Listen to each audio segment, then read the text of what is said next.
Have you ever wondered if you are avoiding your grief? Now, what I mean by that is really avoiding the grief emotions because they're difficult, they're painful, and it's natural because nobody wants to hurt. But the real thing is we do have to feel them to heal them. And it's okay to avoid a little bit because we can't bear it all at once. It's just way too painful, isn't it? But sometimes what happens is we go really into avoidance. Perhaps you avoid places or people that might activate you and remind you of how painful your loss is. You don't want to see a certain person because they were good friends with your deceased loved one. And so you avoid seeing them, and gradually you can isolate yourself. The other way to notice whether you really are in that avoidance pattern is when people say, "How are you?" which of course I don't love, but when they say, "How are you?" you always say, "I'm fine." And you're not open to sharing that actually it's a hard day today. I'm not feeling okay. And you persuade yourself that you're fine and you keep going and you push the emotions down. I did that. It doesn't work. 3 years later, I burnt out. So we do have to figure out that balance of feeling the emotions and stepping away from them. But if you notice that you're always saying, I'm fine, perhaps you are not really acknowledging the emotions that you yourself are feeling. Now, the other things that we can do is we can distract ourselves. And of course, that can be really good for a short time, can't it? You distract and then you come back to your grief, you distract. But if you are distracting full time, if you are just throwing yourself into work, if you're throwing yourself into exercise, anything to avoid the feelings, that's not going to be great in the long run. There is a point where you do need to feel some of these feelings. Distract, but not long term.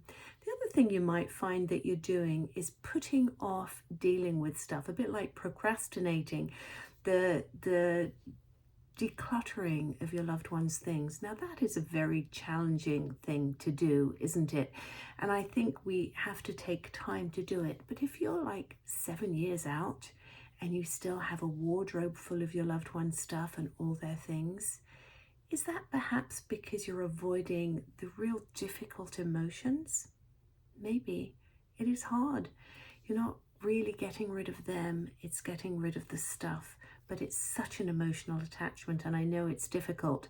But perhaps you want to think, why am I hanging on to those? Is it that I'm avoiding the feelings? It might be.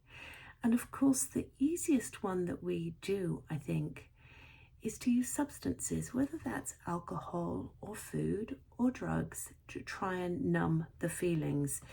Now, I know I ate a lot of bad stuff the year after Brian died, and I know people who drink a little extra. I probably had a few extra glasses of wine just so that I could kind of relax and not feel the pain. The trouble with that is, it is not a healthy long-term solution, is it? It's great in the short term. A glass of wine is fine. An extra bar of chocolate is fine. Not every day, not year after year, because that really is an avoidance. That's a numbing out. So have a look at how you're dealing with grief. Everybody's different, I know that. But are you falling into some of these avoidance strategies purely because you just cannot manage the pain?